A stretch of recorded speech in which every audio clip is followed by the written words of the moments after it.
Hi friends, നമ്മൾ ഇന്ന് നോക്കുന്നത് SCRT ചാപ്റ്റർ വൈസ് ക്ലാസ്സിൽ 5ാം ക്ലാസ്സിലെ പാഠപുസ്തകമായ ബേസിക് സയൻസിൽ 8ാമത്തെ ചാപ്റ്ററാണ് ജന്തുജാലങ്ങൾ.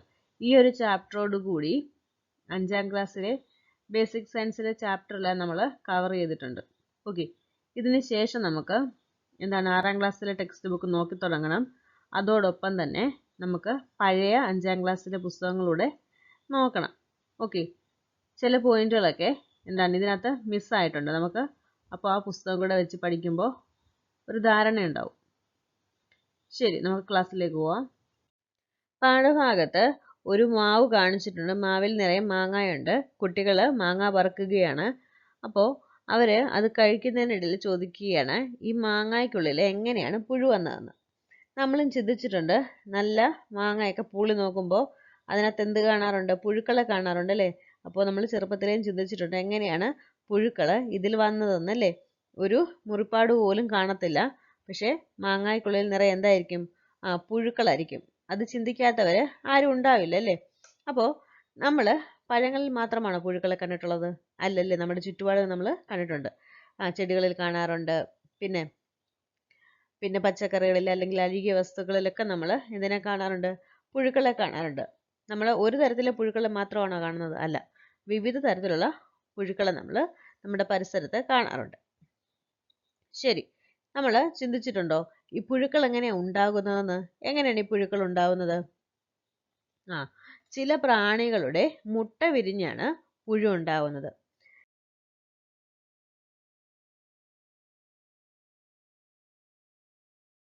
ഇവിടെ ചില പ്രാണികളെ കാണിച്ചിട്ടുണ്ട്. പ്രാണികളുടെ മുട്ട വിരിഞ്ഞ് പുഴുവായേക്കുന്ന ചിത്രവും കാണിച്ചിട്ടുണ്ട്.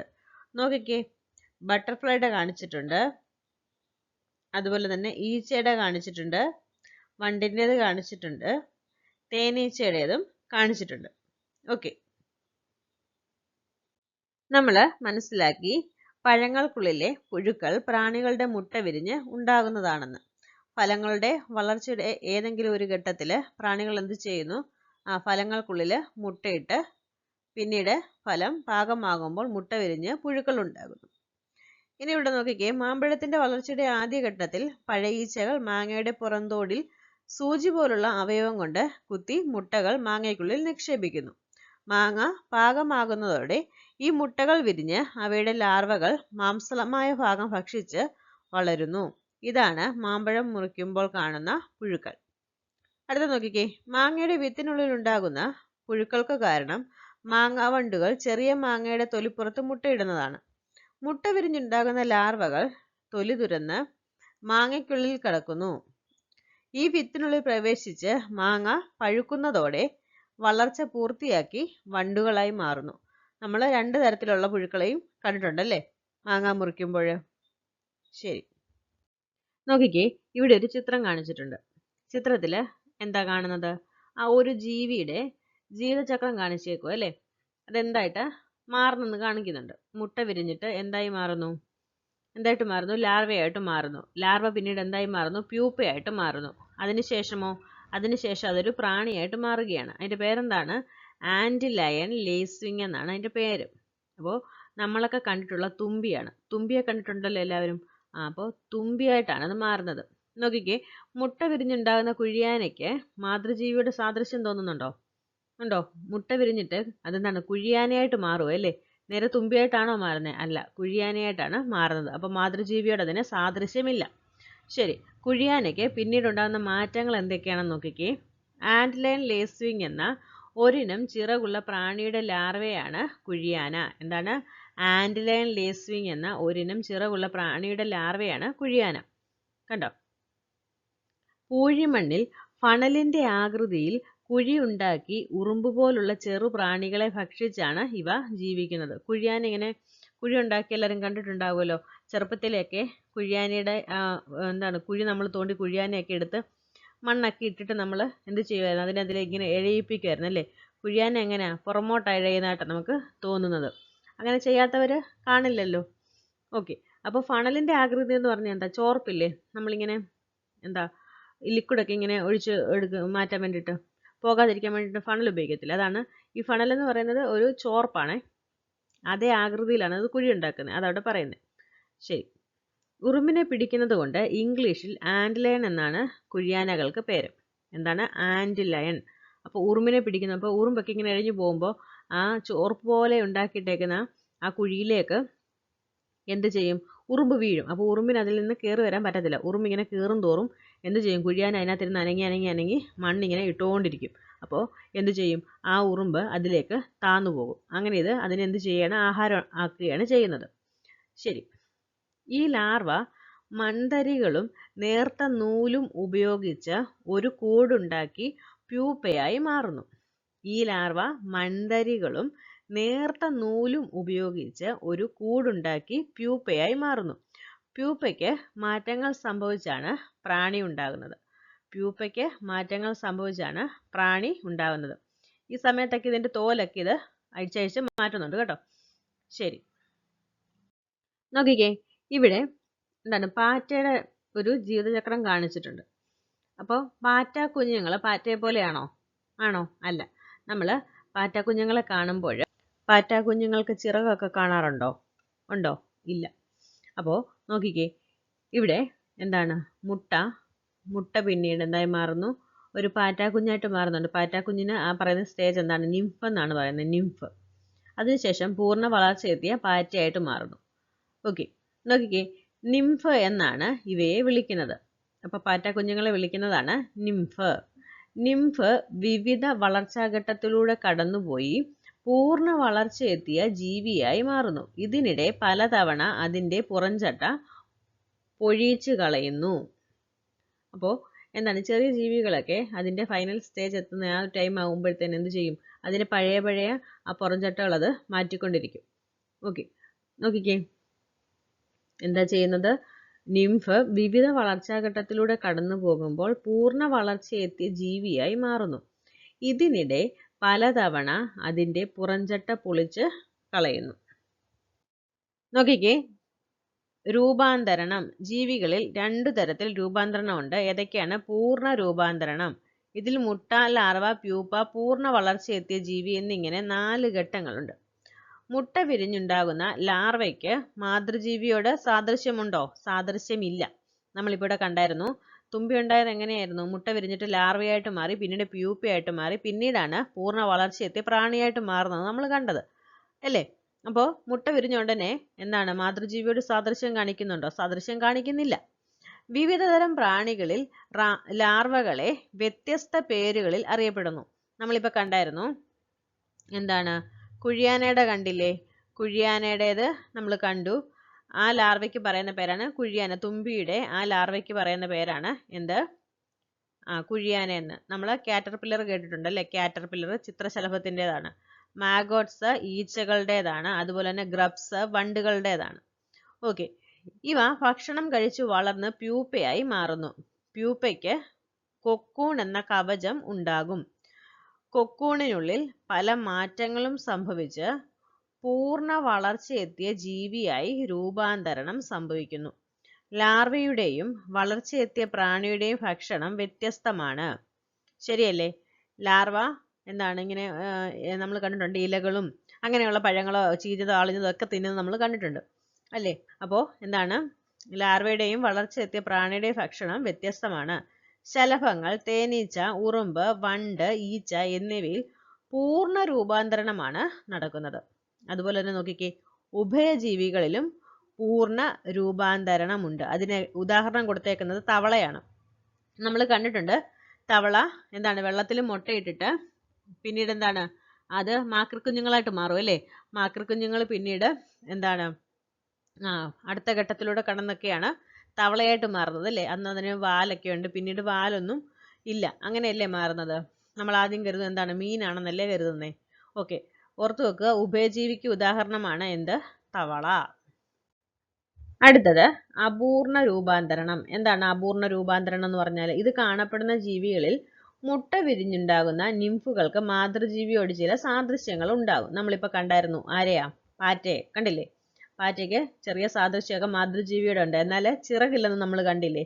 നോക്കിക്കേ, ഇവയ്ക്ക് പൂർണ്ണ വികാസം പ്രാപിച്ച ചിറകുകളോ പ്രത്യുൽപാദന അവയവങ്ങളോ കാണില്ല. വളർച്ച പൂർത്തിയാക്കുന്നതിനിടയിൽ പുറംചട്ട എന്തോ ചെയ്യും? പല പ്രാവശ്യമായിട്ട് അത് കൊഴിച്ചു കളയും.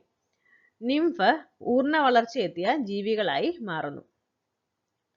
എന്നിട്ട് നോക്കിക്കേ, പ്യൂപ്പ എന്ന അവസ്ഥ ഇത്തരം രൂപാന്തരണത്തിൽ കാണത്തില്ല. പ്യൂപ്പ എന്ന അവസ്ഥ ഇത്തരം രൂപാന്തരണത്തിൽ കാണത്തില്ല. പുൽച്ചാടി, ചീവീട്, ഡ്രാഗൺ ഫ്ലൈ, പാറ്റ എന്നിവയിൽ അപൂർണ രൂപാന്തരണമാണുള്ളത്. നിങ്ങൾ ശ്രദ്ധിച്ചിട്ടുണ്ടോ? എന്താണ് ഈ ചീവീടൊക്കെ മരത്തിലിരുന്ന് ഇങ്ങനെ അലച്ചിട്ടൊക്കെ പോകുമ്പോൾ എന്താണ് അതിൻ്റെ ഒരു പുറംചട്ട അതിലിങ്ങനെ ഇരിക്കും. ഞാനൊക്കെ ചെറുപ്പത്തിൽ കരുതിയിരുന്നത് എന്താണെന്ന് അറിയാമോ? അത് ചത്തുപോയതാണെന്നാണ് കരുതുന്നത്. കാരണം അതുപോലെ ഒരു എന്താണ് വിസിബിളായിട്ടുള്ള ഒരു പുറന്തോട്ടം ഇങ്ങനെ മരത്തിലൊക്കെ ഇങ്ങനെ കണ്ടിട്ടുണ്ട്. ഞാൻ പോയതിലൊക്കെ ഇങ്ങനെ തൊട്ട് നോക്കിയിട്ടൊക്കെ ഉണ്ട്. ചീവീടിൻ്റെ ആണെന്ന് മനസ്സിലായിട്ടുണ്ട്. പക്ഷേങ്കിൽ ഞാൻ കരുതുന്നത് അത് ചത്തുപോയെന്നായിരുന്നു കരുതുന്നത്. പക്ഷെ എന്താണ് അതതിൻ്റെ പുറംചട്ട മാറ്റി പോയതാ. ഓക്കെ. പ്രാണികളിലും ഉഭയജീവികളിലും രൂപാന്തരണം കാണാം. പ്രാണികളിലും ഉഭയജീവികളിലും രൂപാന്തരണം കാണാം. ഹോർമോണുകളാണ് രൂപാന്തരണത്തെ നിയന്ത്രിക്കുന്നത്. ഹോർമോണുകളാണ് രൂപാന്തരണത്തെ നിയന്ത്രിക്കുന്നത്. ഓക്കെ. കൃഷിയെ ദോഷകരമായി ബാധിക്കുന്ന പുഴുക്കളുണ്ട്. പുഴുക്കളെ അകറ്റാൻ കർഷകർ സ്വീകരിക്കുന്ന ചില മാർഗങ്ങളുണ്ട്. നോക്കിക്കേ, സസ്യങ്ങൾ ചില രാസവസ്തുക്കൾ ഉണ്ടാക്കിയാണ് കീടങ്ങളെ പ്രതിരോധിക്കുന്നത്. ചെണ്ടുമല്ലി, പൈറത്രിൻ, ലിമോനൻ തുടങ്ങിയ രാസപദാർത്ഥങ്ങൾ ഉൽപ്പാദിപ്പിച്ചാണ് കീടങ്ങളെ അകറ്റുന്നത്. കാർഷിക വിളകൾക്ക് ദോഷം ചെയ്യുന്ന കീടങ്ങൾക്ക് ഉദാഹരണമാണ് ഇലചുരുട്ടിപ്പുഴു. നമ്മൾ ഈ ചെമ്പരത്തിയിലൊക്കെ കണ്ടിട്ടില്ലേ? ചെമ്പരത്തിയിലൊക്കെ കൂടുതലും കണ്ടിട്ടുണ്ട് ഇങ്ങനെ ഇല ചുരുട്ടി ഇരിക്കുന്നത്. ഓക്കെ. പിന്നീട് എന്താണ് കൊമ്പൻ ചെല്ലി. കൊമ്പൻ ചെല്ലി തെങ്ങിനെയൊക്കെ ഒരുപാട് ദോഷം ചെയ്യുന്നൊരു ജീവിയാണ് കൊമ്പൻ ചെല്ലി. പിന്നെ പഴയീച്ച, തെങ്ങോലപ്പുഴു. ഓക്കെ. നോക്കിക്കേ, ഇവിടെ ചിത്രത്തില് സുഗന്ധവ്യഞ്ജനങ്ങൾ കാണിച്ചിട്ടുണ്ട്.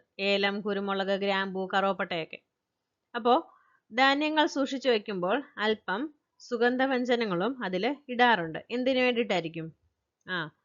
ഭക്ഷണ പദാർത്ഥങ്ങളൊക്കെ കേടാകാതിരിക്കാൻ വേണ്ടിയിട്ടാണ് എന്തോ ചെയ്യുന്നത്, ഈ സ്പൈസസ് ഒക്കെ അതിൽ ആഡ് ചെയ്യുന്നത്. അതുകൊണ്ടാണല്ലോ വിദേശീയരും ഒക്കെ വന്ന് നമ്മുടെ നാടിനെ ചൂഷണം ചെയ്ത് സുഗന്ധവ്യഞ്ജനങ്ങളൊക്കെ ഇഷ്ടം പോലെ കയറ്റുമതി ചെയ്തത്. ഭക്ഷണ പദാർത്ഥങ്ങളൊക്കെ എന്താണ് കേടാകാതിരിക്കാൻ ഇത് ഒരുപാട് ഉപയോഗിക്കും. ശരി. നോക്കിക്കേ, കീടങ്ങളിൽ നിന്ന് രക്ഷ നേടുന്നതിനായി ഈ ചെടികൾ ഉൽപ്പാദിപ്പിക്കുന്ന രാസവസ്തുക്കളാണ് അവയെ സുഗന്ധവ്യഞ്ജനങ്ങളാക്കുന്നത്. എന്താണ്? കീടങ്ങളിൽ നിന്ന് രക്ഷ നേടാനായി ഈ ചെടികൾ ഉൽപ്പാദിപ്പിക്കുന്ന രാസവസ്തുക്കളാണ് അവയെ സുഗന്ധവ്യഞ്ജനങ്ങളാക്കുന്നത്. നോക്കിക്കേ, സുഗന്ധവ്യഞ്ജനങ്ങളും അവയിലെ പ്രധാന രാസവസ്തുക്കളും: ഏലം, ആൽഫ ടെർപിനോൾ, കുരുമുളക്, ക്യാപ്സൈസിൻ, ഗ്രാമ്പു, യുജനോൾ, കറുവപ്പട്ട, സിനമാൽഡിഹൈഡ്. ഇവിടെ എന്താ പറയുന്നത്? പുഴുക്കൾ ഉപദ്രവകാരികൾ മാത്രമാണോ എന്ന് ചോദിച്ചിട്ടുണ്ട്. നമുക്ക് പുഴുവിനെ ഇഷ്ടമല്ല അല്ലേ?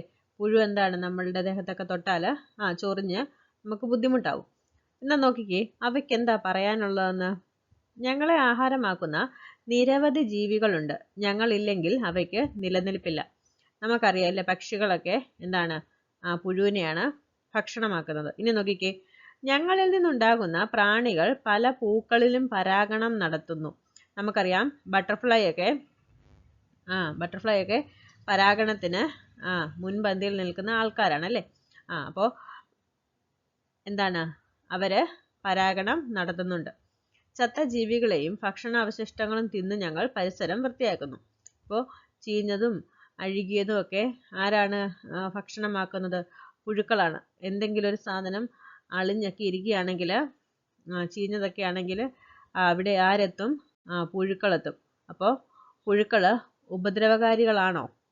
ഉപദ്രവകാരികൾ മാത്രമല്ല, അവർ നമുക്ക് ഉപകാരം ചെയ്യുന്നവരും കൂടാണ് അല്ലേ? നോക്കിക്കേ, ചെറു പ്രാണികൾ ഭക്ഷണത്തിന്. ലോകത്തിലെ പല പ്രദേശങ്ങളിലും ജനങ്ങൾ പുൽച്ചാടി, പുഴു, വണ്ട്, തേൾ, ഉറുമ്പ് തുടങ്ങിയ പ്രാണികളെ ഭക്ഷണത്തിനായി ഉപയോഗിക്കുന്നുണ്ട്. നമ്മൾ കണ്ടിട്ടുണ്ട് ഇങ്ങനെ ഷോർട്സ് ഒക്കെ യൂട്യൂബിൽ കാണുമ്പോൾ. അതിൽ ചിലരൊക്കെ എന്താണ് പുൽച്ചാടിയും പുഴുവിനെയും വണ്ടിനെയൊക്കെ എന്താണ് എല്ലാത്തിനെയും ആഹാരമായിട്ട് കഴിക്കുന്നത് നമ്മൾ കാണാറുണ്ട് അല്ലേ? നോക്ക്, മാംസ്യം, ജീവകങ്ങൾ തുടങ്ങിയ പോഷക ഘടകങ്ങളുടെ നല്ല സ്രോതസ്സാണ് ചെറുപ്രാണികൾ. നമ്മുടെ ഈ നാട്ടിലൊക്കെ ചിലരെന്താണ് ഈയലിനെയൊക്കെ പിടിച്ച് വറുത്ത് തിന്നാറുണ്ടല്ലേ? കുറഞ്ഞ ചെലവിൽ മാംസ്യം ലഭിക്കുന്നതിനാൽ ഭക്ഷണത്തിനായി ഇവയെ വളർത്തുന്ന രീതിയും ചില പ്രദേശങ്ങളിലുണ്ട്. എന്താ പറയുന്നത്? കുറഞ്ഞ ചെലവിൽ മാംസ്യം ലഭിക്കുന്നതിനാൽ ഭക്ഷണത്തിനായി ഇവയെ വളർത്തുന്ന രീതിയും ചില പ്രദേശങ്ങളിലുണ്ട്. വർണ്ണച്ചിറകുള്ള പ്രാണികൾ. പ്രാണി കുടുംബത്തിലെ ഒരു വിഭാഗമാണ് ചിത്രശലഭങ്ങൾ. ഇവിടെ നമുക്ക് ചുറ്റും കാണപ്പെടുന്ന ചിത്രശലഭങ്ങളുടെ ചിത്രം കാണിച്ചിട്ടുണ്ട്. അതിന്റെ പേര് കണ്ടുപിടിക്കാനാ പറഞ്ഞേക്കുന്നേ. പേര് എഴുതി വെച്ചിട്ടുണ്ട് ഓൾറെഡി ഞാൻ. നോക്കിക്കേ, ഇതില് മഞ്ഞപ്പാപ്പാത്തി തണ്ട് ഇതാണ്, കരിയില ശലഭം ഇതാണ്, വരയൻ കടുവ ദൈ താഴെ കാണുന്നതാണ്, ബുദ്ധമയൂരി ഇതാണ്. ബുദ്ധമയൂരി നോട്ട് ചെയ്ത് വെച്ചേക്കുക. നമ്മുടെ സംസ്ഥാന ചിത്രശലഭമാണ് ബുദ്ധമയൂരി. 2018 നവംബർ 12-നാണ് സംസ്ഥാന ചിത്രശലഭം എന്ന പദവി ബുദ്ധമയൂരിക്ക് കിട്ടിയത്. തന്നെയുമല്ല, അത് എക്സാമിന് ചോദിച്ചിട്ടുണ്ട് കേട്ടോ. വിലാസിനി എന്ന് പറയുന്നത് ഏതാ? ദൈ മോളിൽ കാണുന്നതാണ് വിലാസിനി. ഗരുഡശലഭം ദൈ താഴെ കാണുന്നതാണ്. ഓക്കെ. ചില ശലഭങ്ങൾ ചില പ്രത്യേക സസ്യങ്ങളിലാണ് മുട്ടയിടുന്നത്. ശലഭപ്പുഴുക്കളുടെ ഭക്ഷണം ഈ സസ്യത്തിന്റെ ഭാഗങ്ങളാണ്. എന്താ പറയുന്നേ? ചില ശലഭങ്ങൾ ചില പ്രത്യേക സസ്യങ്ങളിലാണ് മുട്ടയിടുന്നത്. എന്തിനു വേണ്ടിയിട്ടാ? അതിൽ നിന്ന് ആഹാരം കിട്ടും അല്ലേ? സസ്യത്തിന്റെ ഇല ഭക്ഷണമാക്കും. അപ്പോൾ ശലഭപ്പുഴുക്കളുടെ ഭക്ഷണം ഈ സസ്യത്തിന്റെ എന്താണ്? ഭാഗങ്ങളാണ് അത് കഴിക്കുന്നത്. അതിന് ഉദാഹരണം എടുത്ത് തന്നേക്കുന്ന ചില ശലഭങ്ങളുടെ പേര് നോക്കിക്കേ. നാരകശലഭം, അരളിശലഭം, വെള്ളിലത്തോഴി, എരുക്കുതപ്പി. അപ്പോൾ എന്താണ്? പേര് പോലെ തന്നെ നാരകത്തേലും അരളിയിലും വെള്ളിലയിലും എരിക്കിലും എന്താണ് വളരുന്ന പുഴുക്കളാണ്. അപ്പോൾ അത് പിന്നീട് എന്താണ്? ശലഭമാകുമല്ലേ. അപ്പോൾ നാരകശലഭം എന്ന് പറയുന്നത് നാരകത്തിന്റെ ഇല തിന്ന് വളരുന്നതാണ്. അരളിശലഭം എന്ന് പറയുന്നത് എന്താണ്? അരളിയുടെ ഇല തിന്ന് അല്ലെങ്കിൽ സസ്യഭാഗം. വെള്ളിലയുടെ അതുപോലെ തന്നെ എരിക്കിൻ്റെതും അതേപോലെ തന്നെ. ശരി, നോക്കിക്കേ. ശലഭങ്ങളുടെ നിലനിൽപ്പിന് തേൻ കുടിക്കാനുള്ള സസ്യങ്ങളും ലാർവയ്ക്ക് ഭക്ഷണത്തിനുള്ള സസ്യങ്ങളും വേണം. വേണ്ടേ? ശലഭത്തിന് എന്താ വേണം? തേൻ കുടിക്കണം. അപ്പോൾ അതിന് സസ്യം വേണം. അതുപോലെ തന്നെ ലാർവയ്ക്ക് എന്ത് വേണം? ഭക്ഷണത്തിന് സസ്യങ്ങൾ വേണം. അപ്പോൾ ഈ രണ്ട് തരം സസ്യങ്ങളുമുള്ള ഉദ്യാനത്തെ പറയുന്ന പേരെന്താണ്? ശലഭോദ്യാനം എന്നാണ്. ഓക്കെ. ശലഭങ്ങളുടെ നിലനിൽപ്പിന് തേൻ കുടിക്കാൻ സസ്യം വേണം. അതുപോലെ തന്നെ ലാർവയ്ക്ക് ഭക്ഷണത്തിനുള്ള സസ്യം വേണം. അപ്പോൾ ഈ രണ്ട് തരത്തിലുള്ള സസ്യങ്ങളുമുള്ള ഉദ്യാനത്തെ പറയുന്ന പേരാണ് ശലഭോദ്യാനം. ശരി. കേരളത്തിൽ 320-ലധികം ചിത്രശലഭങ്ങളുടെ സ്പീഷീസുകൾ കാണപ്പെടുന്നു. എല്ലാത്തരം ആവാസത്തിലും ശലഭങ്ങളെ കാണാൻ കഴിയും. ഇവയുടെ സംരക്ഷണത്തിനായി നിരവധി സംരക്ഷിത മേഖലകളും കേരളത്തിലുണ്ട്. നിശാശലഭങ്ങൾ. മോത്ത്. ശലഭങ്ങളെ നമ്മൾ എപ്പോഴാണ് കാണുന്നത്? രാത്രികാലങ്ങളിൽ കാണാറുണ്ടോ? അവയുടെ സവിശേഷത എന്താണെന്നാണ് ചോദിച്ചേക്കുന്നത്. ഇവിടെ ചിത്രം നോക്കിക്കേ. ചിത്രത്തിൽ നമുക്കൊരു ബട്ടർഫ്ലൈയെ കാണാനുണ്ട് അല്ലേ? അതെങ്ങനെയാണ് ഇരിക്കുന്നത്? കണ്ടോ? രണ്ട് കണ്ണു പോലെയൊക്കെയാണ് അതിൻ്റെ ചിറകിൽ കാണപ്പെടുന്നത്. നോക്കിക്കേ എന്താ പറയുന്നതെന്ന്. രാത്രിയിൽ കാണപ്പെടുന്ന ശലഭങ്ങളാണ് നിശാശലഭങ്ങൾ. നമ്മൾ കണ്ടിട്ടുണ്ട്, നമ്മുടെ ലൈറ്റിന്റെ കീഴിലൊക്കെ ഇത് രാത്രിയാകുമ്പോൾ വരാറുണ്ട് അല്ലേ? രാത്രിയിൽ കാണപ്പെടുന്ന ശലഭങ്ങളാണ് നിശാശലഭങ്ങൾ. ചിത്രശലഭങ്ങളെ പോലെ ഇവയ്ക്ക് മിക്കതിനും വർണ്ണഭംഗി ഉണ്ടാകാറില്ല. നമുക്കറിയാം, ദേഹത്ത് എന്താണ്? മൊത്തം പൊടിയായിരിക്കും അതിൻ്റെ ഇല്ലേ? രാത്രിയിൽ ഇങ്ങനെ ചിറകടിച്ചൊക്കെ വരുന്നത് നമ്മൾ കണ്ടിട്ടുണ്ട്. ചില നിശാശലഭങ്ങൾക്ക് തൂവൽ പോലുള്ള സ്പർശനികളാണുള്ളത്.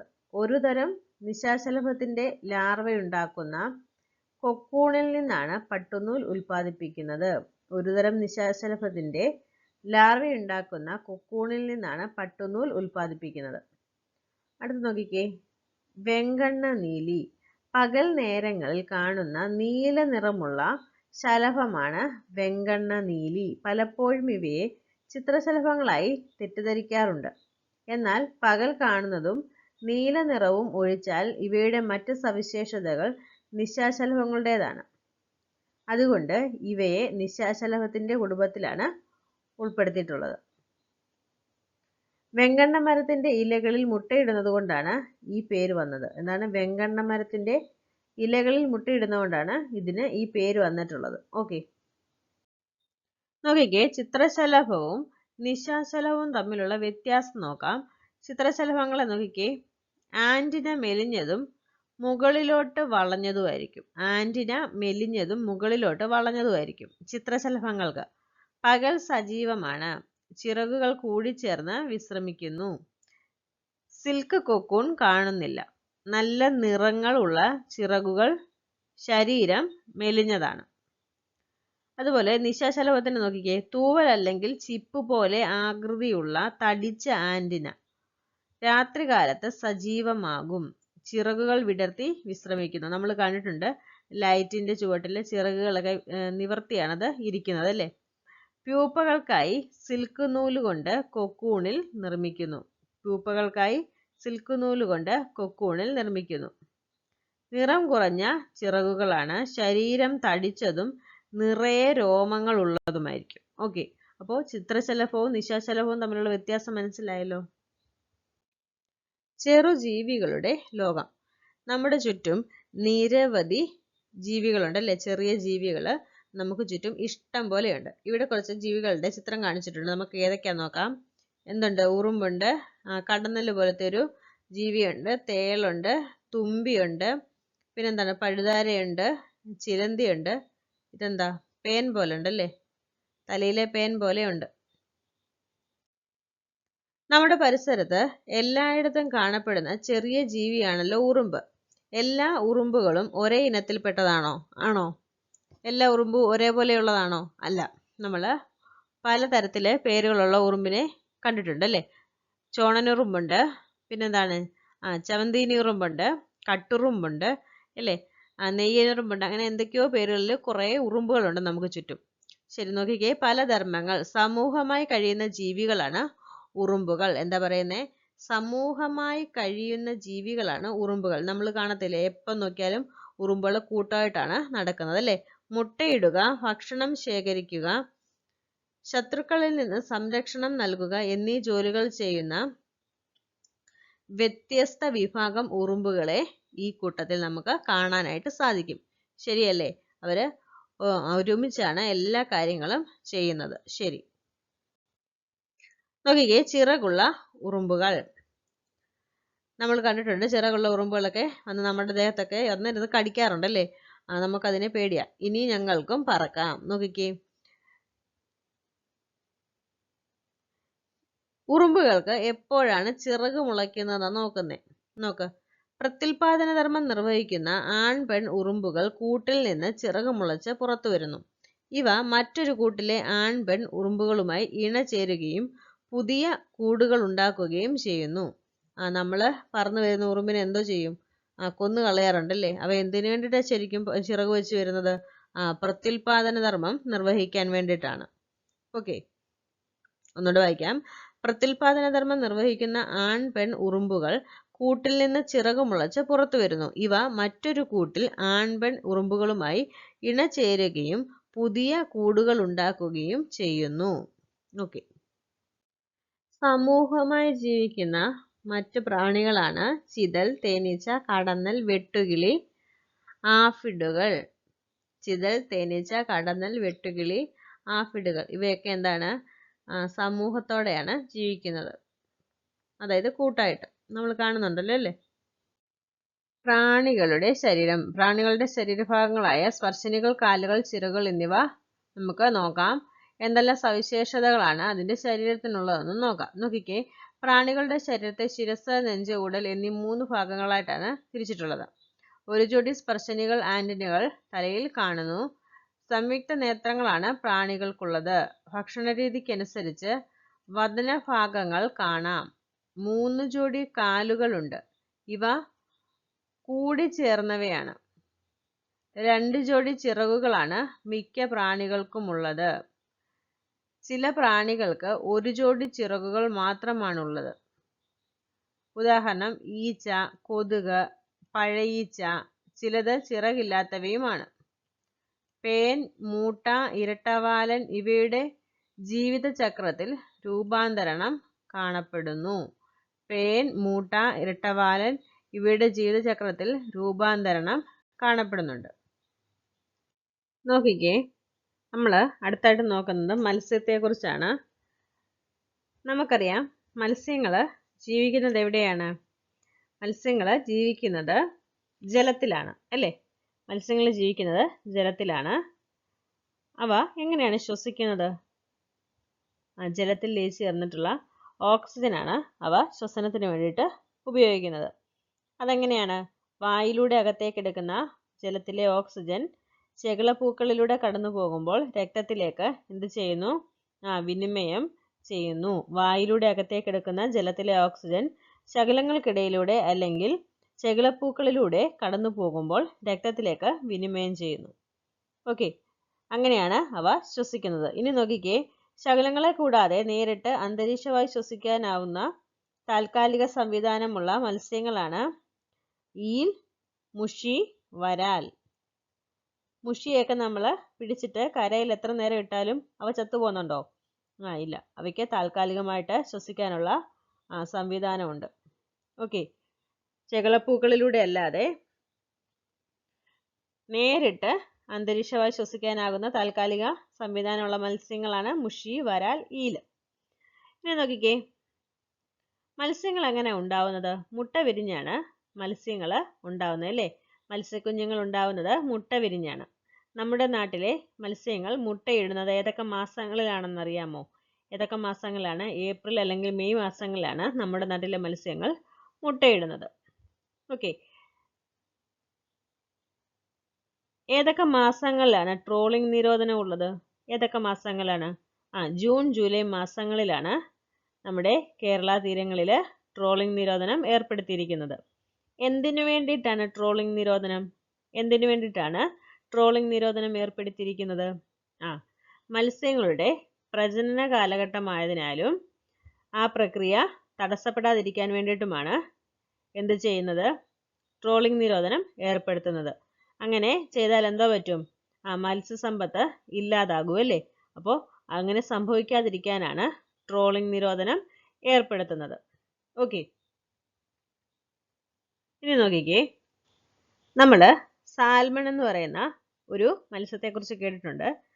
പഴയ ഒരു ടെക്സ്റ്റിൽ അതിനെക്കുറിച്ച് പറയുന്നുണ്ട്. ജസ്റ്റ് നോക്കാം. മുട്ടയിടാൻ വേണ്ടി ദീർഘദൂരം യാത്ര ചെയ്യുന്ന ഒരിനം മത്സ്യമാണ് സാൽമൺ. മുട്ടയിടാൻ വേണ്ടി ദീർഘദൂരം യാത്ര ചെയ്യുന്ന ഒരിനം മത്സ്യമാണ് സാൽമൺ. വേനൽക്കാലമാകുമ്പോൾ സാൽമൺ മത്സ്യങ്ങൾ യാത്ര ആരംഭിക്കുന്ന സമുദ്രമാണ് പസഫിക് സമുദ്രം. വേനൽക്കാലമാകുമ്പോൾ സാൽമൺ മത്സ്യങ്ങൾ യാത്ര ആരംഭിക്കുന്ന സമുദ്രം പസഫിക് സമുദ്രം. ഓക്കെ,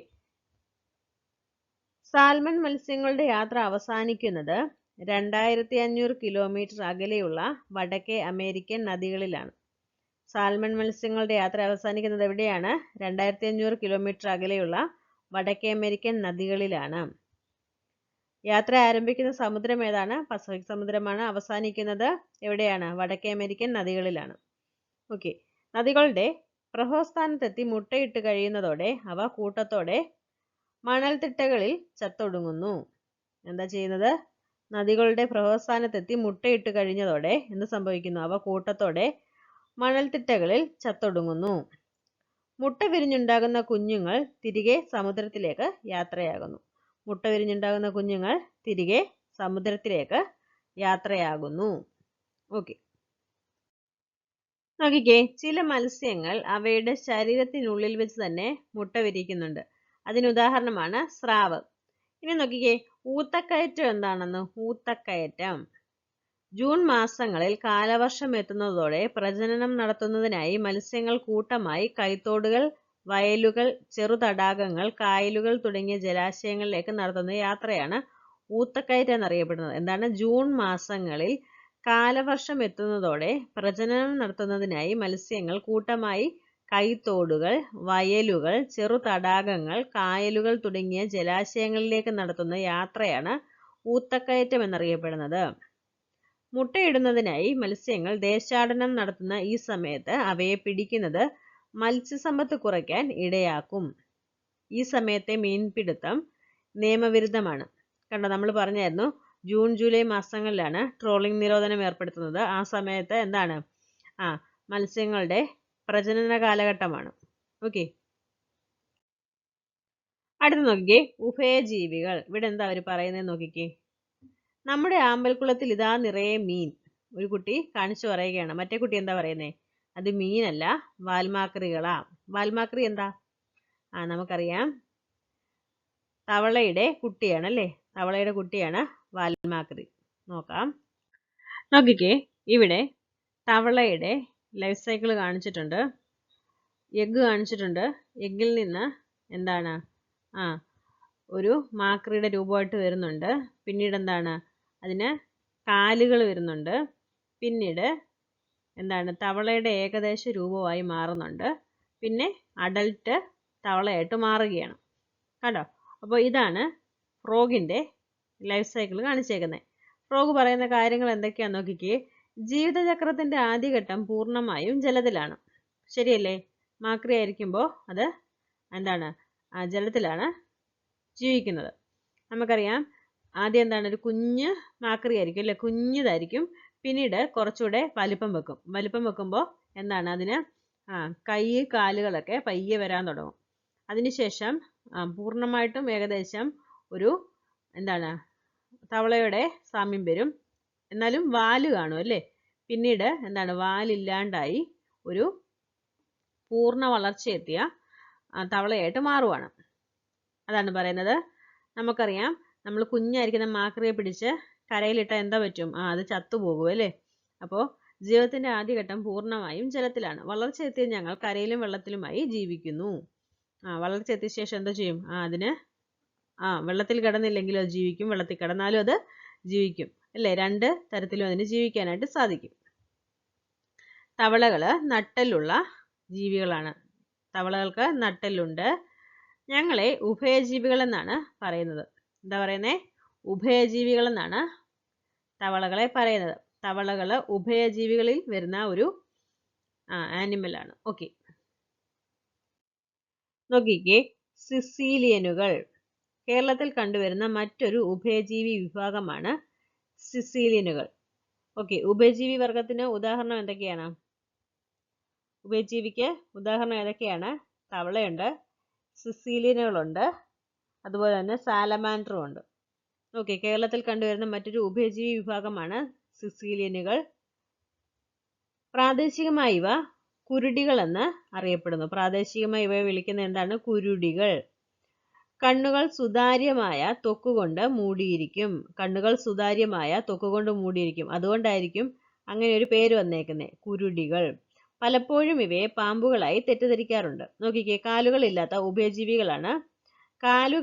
ഉഭയജീവികളാണ് സിസീലിയനുകൾ. ഇവ ഈർപ്പമുള്ള ഇടങ്ങളിൽ മണ്ണിനടിയിൽ ജീവിക്കുന്നു. ശരീരത്തിൽ മണ്ണേരിയുടെ പോലെ വളയങ്ങൾ കാണാം. ശരീരത്തിന് നനവും വഴുക്കലും ഉണ്ടാകും. ഇവയുടെ കണ്ണുകൾക്കും നാസ്വാധാരത്തിനും ഇടയിൽ കാണപ്പെടുന്ന ടെൻട്രക്കിൾ രാസവസ്തുക്കളെ തിരിച്ചറിയാൻ സഹായിക്കുന്നു.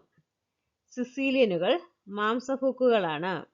ഓക്കെ, നോക്കിയേ, ഉരകങ്ങൾ, റെപ്റ്റൈൽസ്. എന്താ പറയുന്നത്? ഞങ്ങളെല്ലാം മുട്ടയിട്ട് കുഞ്ഞുങ്ങളെ വിരിയിക്കുന്നവരാണ്.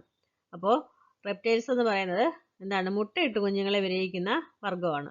ഇനി നോക്കിക്കേ, നമ്മുടെ നാട്ടിൽ കണ്ടുവരുന്ന ചില റെപ്റ്റൈൽസിന്റെ ചിത്രമായി കാണിച്ചേക്കുന്നത്. നോക്കിക്കേ, പാമ്പ്, പല്ലി, ഉടുമ്പ്, ഓന്തുണ്ട്, അരണയുണ്ട്, ആമയുണ്ട്, ചീങ്കണ്ണി അല്ലെങ്കിൽ മുതലയുണ്ട് അല്ലേ. നോക്കിക്കേ, ഇവയുടെ പൊതു സവിശേഷത എന്താണ്? മുട്ടയിട്ട് സന്താനോൽപാദനം നടത്തുന്ന ജീവിവിഭാഗമാണ് ഉരകങ്ങൾ. നോക്കിക്കേ, 6000-ലധികം സ്പീഷീസുകളിൽപ്പെട്ട ഉരകങ്ങൾ ഇന്ന് ഭൂമിയിലുണ്ട്. എന്താ പറയുന്നത്? 6000-ലധികം സ്പീഷീസുകളിൽപ്പെട്ട ഉരകങ്ങൾ ഇന്ന് ഭൂമിയിലുണ്ട്. ഇവ ശീതരക്തജീവികളാണ്. ശ്വാസകോശം ഉപയോഗിച്ച് ശ്വസിക്കുന്നു. കട്ടിയുള്ള പുറന്തോടോടുകൂടിയ മുട്ടയാണ് സന്താനോൽപാദനം നടത്തുന്നത്. അപ്പോൾ ഇവിടെ മുട്ടയ്ക്ക് എന്താണ്? നല്ല കട്ടി കൂടുതലാണ്. എന്താ പറയുന്നത്? കട്ടിയുള്ള പുറന്തോടോടുകൂടിയ മുട്ടയാണ് സന്താനോൽപാദനം നടത്തുന്നത്. ചർമ്മം കട്ടിയുള്ളതാണ്. പുറംതൊലി ശൽക്കങ്ങളായി മാറിയിരിക്കുന്നു. എന്താ പറയുന്നത്? ചർമ്മം കട്ടിയുള്ളതാണ്. പുറംതൊലി ശൽക്കങ്ങളായി മാറിയിരിക്കുന്നു. കണ്ടോ? ശരി, അടുത്ത് നോക്കിക്കേ, പാമ്പുകൾ. എന്താ പാമ്പ് പറയുന്നേ? അയ്യോ, ഞങ്ങളെ ഉപദ്രവിക്കരുതേ. ഉരകവർഗത്തിൽപ്പെട്ട ജീവികളാണ് പാമ്പുകൾ. നമ്മുടെ നാട്ടിൽ വിവിധതരം പാമ്പുകളുണ്ട്. അണലി, മൂർഖൻ, ചേര അല്ലേ, അങ്ങനെ തുടങ്ങിയ പാമ്പുകളൊക്കെ ഉണ്ട്. നോക്കിക്കേ, വിഷപ്പാമ്പുകൾ. നമ്മുടെ നാട്ടിൽ കേരളത്തിൽ സാധാരണയായിട്ട് കാണുന്ന വിഷപ്പാമ്പുകളുടെ ഡീറ്റെയിൽ തന്നേക്കുന്നത്. അവയെ നമുക്ക് പെട്ടെന്ന് തിരിച്ചറിയാൻ വേണ്ടിയിട്ട് എങ്ങനെയാണ് സാധിക്കുന്നത് അതിനായിട്ടുള്ള സൂചനകളാണ്. നോക്കിക്കേ, ആദ്യം കാണിച്ചേക്കുന്നത് മൂർഖനെയാണ്. എങ്ങനെ തിരിച്ചറിയാം? വികസിപ്പിക്കാവുന്ന പത്തിയും അതിന്റെ പിൻഭാഗത്ത് പരസ്പര ബന്ധിതമായ 2 വളയങ്ങളും കഴുത്തിന് താഴെ കുറുകയായി വീതിയുള്ള 2 വളയങ്ങൾ. എന്താ പറയുന്നത്? വികസിപ്പിക്കാവുന്ന പത്തിയും അതിന്റെ പിൻഭാഗത്ത് പരസ്പര ബന്ധിതമായ 2 വളയങ്ങളും. എന്താ ഇവിടെ ചിത്രം കാണിച്ചിട്ടുണ്ട്. പിന്നീട് എന്താ പറയുന്നത്? കഴുത്തിന് താഴെ കുറുകയായി വീതിയുള്ള 2 വളയങ്ങളും കാണാം. അങ്ങനെയാണെങ്കിൽ അത് മൂർഖനാണ്. ഇപ്പോൾ മൂർഖന്റെ സീസൺ ആണെന്നൊക്കെ പറഞ്ഞു കേട്ടിട്ടുണ്ട്. ഓക്കെ, അടുത്ത നോക്കിക്കേ, രാജവെമ്പാല. പത്തിയിൽ തെളിഞ്ഞു കാണുന്ന ഈ ചിഹ്നത്തിന് പറയുന്നത് എന്താ? സർക്കംഫ്ലക്സ് എന്ന് പറയാറുണ്ട്. ഓക്കെ, നമ്മളിങ്ങനെ അല്ലെങ്കിൽ എഴുതാൻ നേരം എന്താ ഇങ്ങനെ എന്തെങ്കിലും ഒരു വാക്ക് വിട്ടുപോയെങ്കിൽ മലയാളത്തിൽ ഇങ്ങനെ യൂസ് ചെയ്യാൻ വേണ്ടിയിട്ട് എടുക്കുമല്ലോ, മലയാളത്തിലും ഇംഗ്ലീഷിലൊക്കെ. ഓക്കെ, അപ്പോൾ അങ്ങനെ ആ ഒരു അടയാളം കാണിച്ചിട്ടുണ്ട്.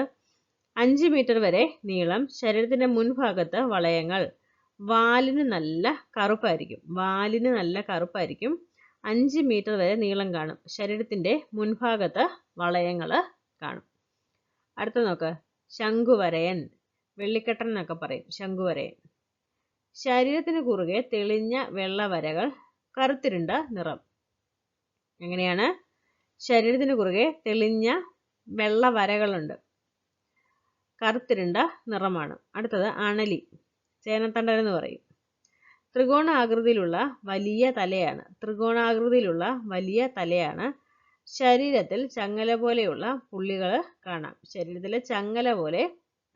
പുള്ളികൾ കാണാം. പിന്നീടുള്ളത് കടൽപ്പാമ്പാണ്, വലക്കടിയൻ. വാൽ പരന്നതും തുഴയുടെ ആകൃതിയിലുമാണ്.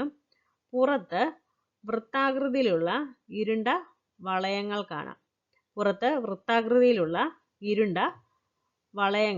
കാണാം.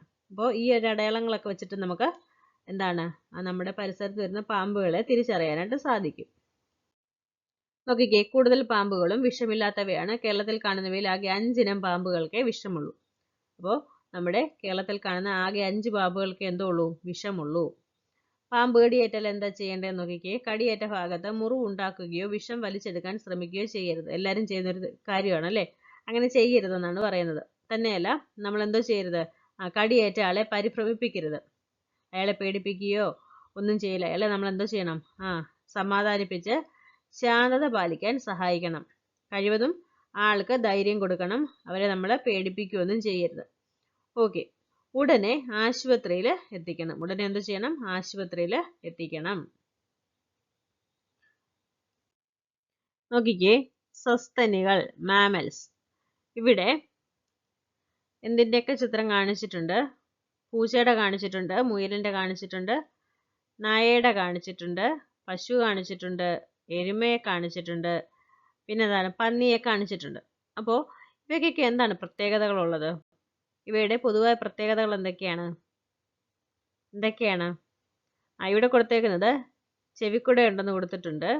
അതുകൂടാതെ ഇവയെല്ലാവരും പ്രസവിച്ച് കുഞ്ഞുങ്ങളെ വളർത്തുന്നവയാണല്ലേ? നമുക്ക് നോക്കാം.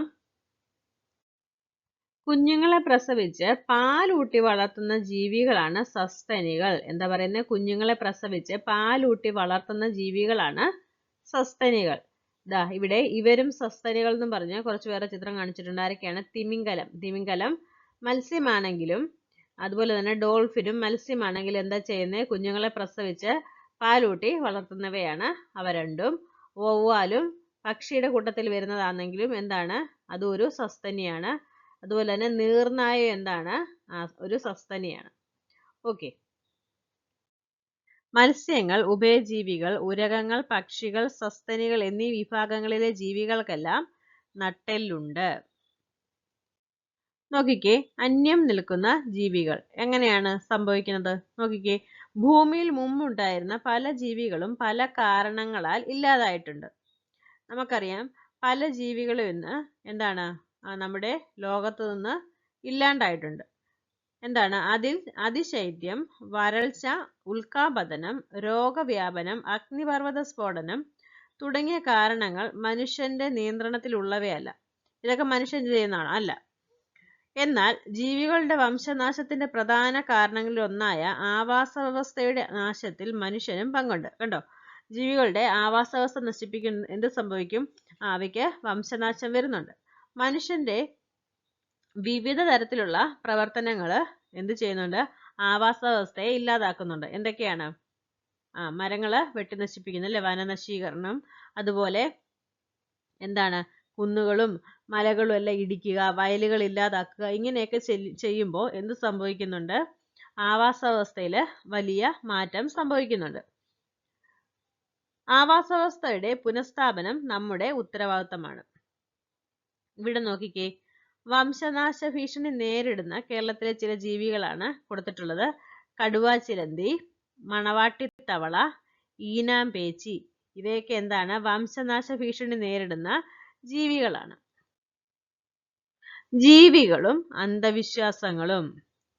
നോക്ക്, ആവാസ വ്യവസ്ഥ നശിക്കുന്നത് കൂടാതെ എന്താണ്? ചില ജീവികളെ അന്ധവിശ്വാസത്തിന്റെ പേരിലും ഇല്ലാണ്ടാക്കുന്നുണ്ട്. നോക്ക്, വെള്ളിമൂങ്ങ, ഇരുതല മൂരി, നക്ഷത്രയാമ, സർപ്പം. ഈ ജീവികളെ കുറിച്ച് തെറ്റായ പല ധാരണകളും നമ്മുടെ നാട്ടിലുണ്ട്. ഇത്തരത്തിലുള്ള അന്ധവിശ്വാസങ്ങൾ കാരണം എന്തൊക്കെ സംഭവിക്കുന്നുണ്ട്? സാമ്പത്തിക ചൂഷണം ഉണ്ടാവുന്നുണ്ട്, ജീവികളുടെ വംശനാശവും ഉണ്ടാവുന്നുണ്ട്. ശരിയല്ലേ? നമ്മുടെ ഈ ഒരു ചാപ്റ്റർ കഴിഞ്ഞിട്ടുണ്ട്.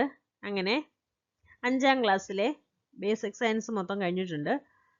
ശരി, നമുക്ക് അതോടൊപ്പം 5ാം ക്ലാസ്സിലെ പഴയ പുസ്തകത്തിലെ പാഠങ്ങളും പഠിച്ചു പോകണം. ഓക്കെ, ഈ ഒരു ക്ലാസ് നിങ്ങൾക്ക് ഉപകാരപ്പെട്ടെന്ന് വിശ്വസിക്കുന്നു. Thank you.